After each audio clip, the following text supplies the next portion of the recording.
Hello दोस्तों, मेरा नाम सौरभ कुमार है और आपका स्वागत है हमारे CSS के ट्यूटोरियल में।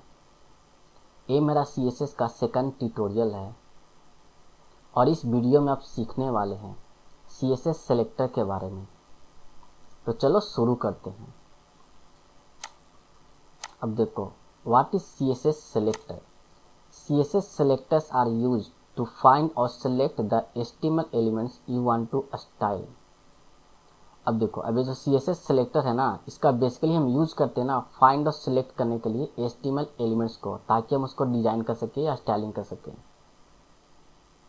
अब सपोज आपके पास काफ़ी सारा एलिमेंट है, HTML में तो काफ़ी सारा एलिमेंट है ना। अब कौन सा एलिमेंट आपको डिजाइन करना है, आपको कैसे पता चलेगा? उसको पकड़ने का, आइडेंटिफाई करने का कोई तो तरीका होगा ना। उसी तरीका को ना सिलेक्टर करते हैं। सिलेक्टर के थ्रू हम उसको आराम से ना आइडेंटिफाई कर सकते हैं, उस पर डिजाइन कर सकते हैं। समझ में आ गया कि सिलेक्टर किसे कहते हैं?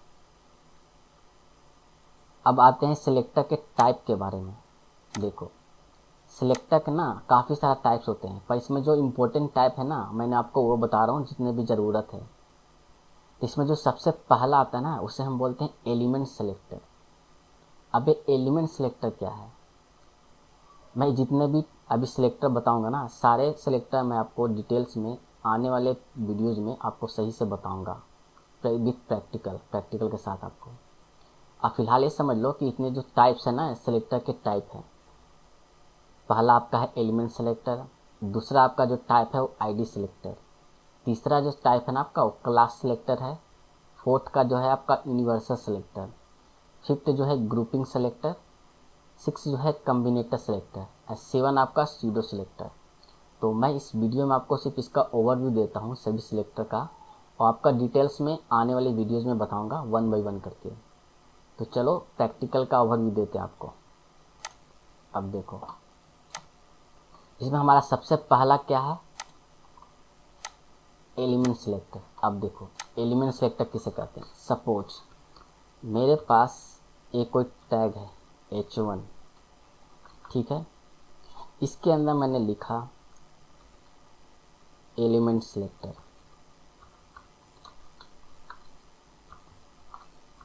एलिमेंट सेलेक्टर,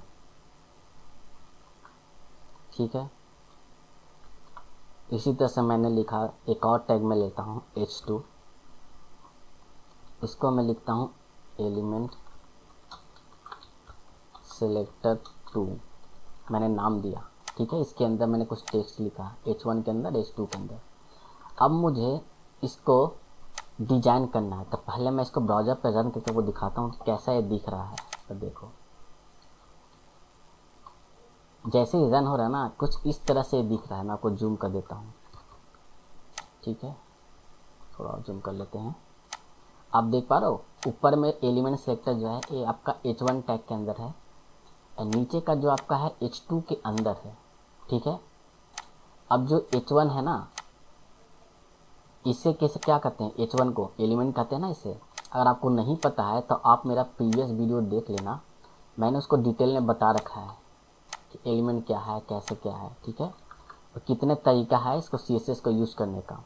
तो आप मेरा प्रीवियस वीडियो देख लेना, आपको समझ में सही से आ जाएगा। तो चलो इसका स्टाइलिंग करते हैं। तो यहाँ पे मैं स्टाइल लिखता हूँ, यहाँ पे मैं टाइप कर लेता हूँ text/CSS।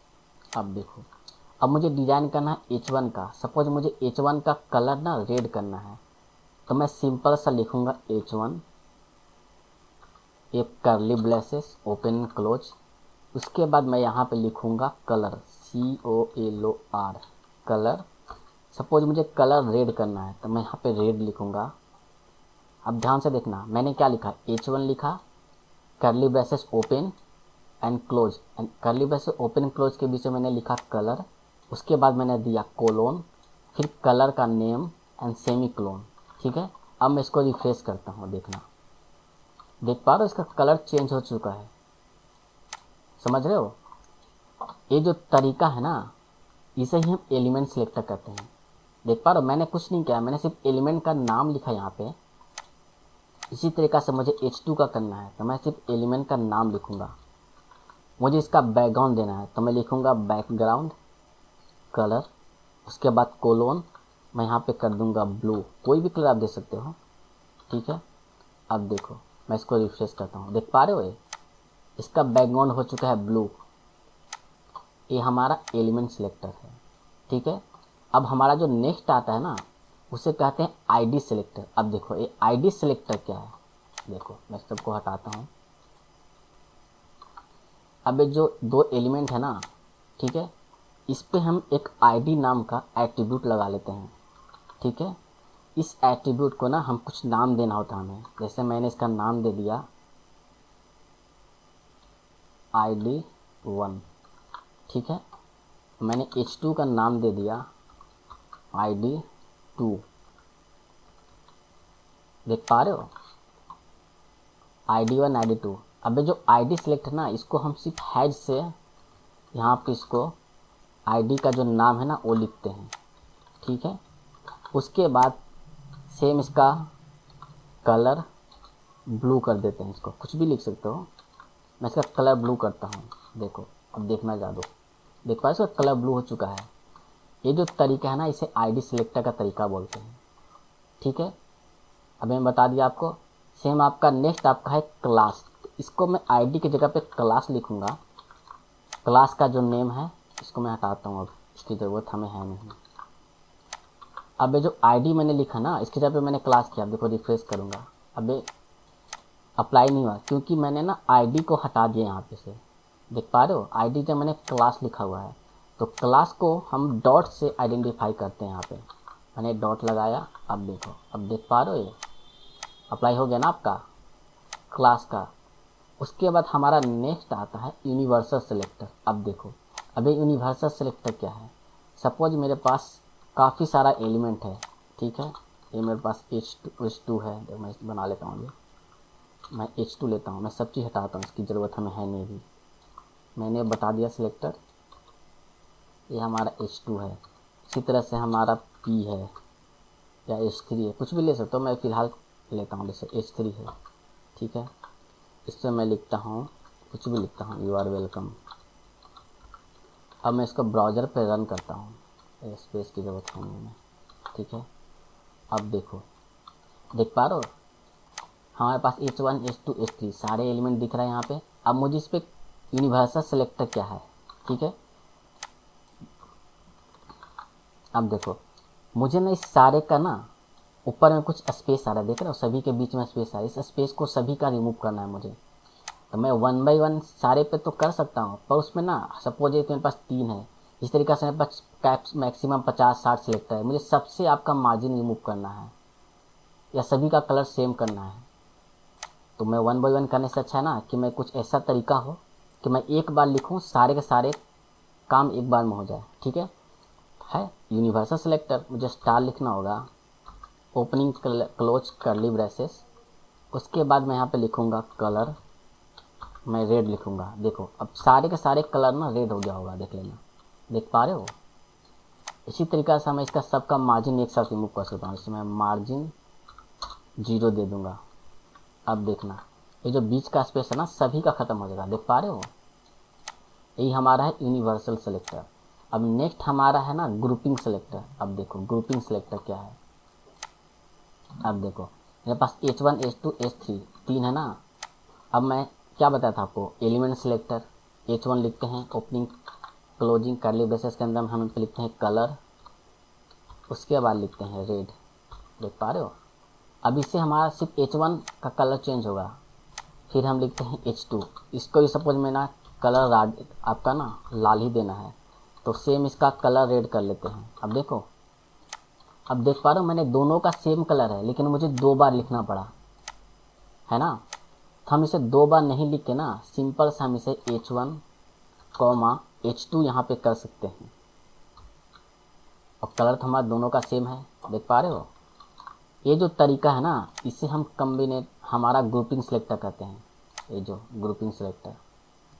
अब जो नेक्स्ट हमारा है कम्बिनेटर सेलेक्टर, देख पा रहे हो। अब कम्बिनेटर सेलेक्टर क्या है, देखो सपोज मेरे पास कोई एक ग्रुप है, जैसे मेरे पास बाहर है, मैंने एक div लिया, इस div के अंदर मेरा यहाँ h1 है, या सारे इसके अंदर मैं रख लेता हूँ। ठीक है, अब ना इस div के अंदर ये सारा है, तो मुझे क्या चाहिए ना, इसका कलर चेंज करना है। अभी देखो अब कैसा आ रहा होगा। अभी देखो कोई भी अप्लाई नहीं है एलिमेंट आपका, इस पर कोई क्लास, कोई आईडी, कोई एलिमेंट के थ्रू है ना, इसका कोई CSS अप्लाई नहीं हुआ इस पर। अब मुझे इस पर अप्लाई करना है ना, तो मुझे क्या लिखना होगा, मैं लिखूँगा div के बाद मैं स्पेस दूंगा, स्पेस देकर मैं लिखूँगा h1 opening closing curly braces, इसके अंदर मैं लिख सकता हूँ कलर रेड। अब देखो, देख पा रहे हो, ये जो तरीका है ना, इसे ही हम कम्बिनेटर सेलेक्टर कहते हैं। इसमें और भी है, मैं बताऊंगा आपको डिटेल्स में, फिलहाल मैं ओवरव्यू दे रहा हूँ आपका। ठीक है, अब नेक्स्ट आता था हमारा सूडो कल सेलेक्टर। ठीक है, अब देखो ये सूडो सेलेक्टर क्या है। सपोज मैंने कोई एंकर टैग लिया, ठीक है, मैंने यहाँ पे लिखा क्लिक मी। ठीक है, इसके अंदर हमारा आता है href प्रॉपर्टी, href के अंदर मैंने लिखा हैच। ठीक है, अब जैसे मैं इसको रिफ्रेश करता हूँ, देखो ना ये लिंक आ चुका है। अब मैं चाहता हूँ कि जब मैं क्लिक करूँ ना, क्लिक करते इसका लिंक जो है ना, वो आपका कलर ना रेड की जगह है। अभी देखो इसका क्लिक करूँ, इसका कलर रेड हो रहा है, मैं रेड की जगह ना कुछ और कलर चाहता हूँ। देखो मैं सिंपल करूँगा यहाँ पे ए एक्टिव। अब इसका जो कलर है ना, मैं इसको देता हूँ येलो। देखना ध्यान से इसको, मैं इसको रिफ्रेश करता हूँ।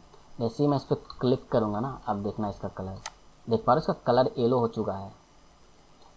ये जो हमारा तरीका है ना, इसे ही हम सूडो सेलेक्टर कहते हैं।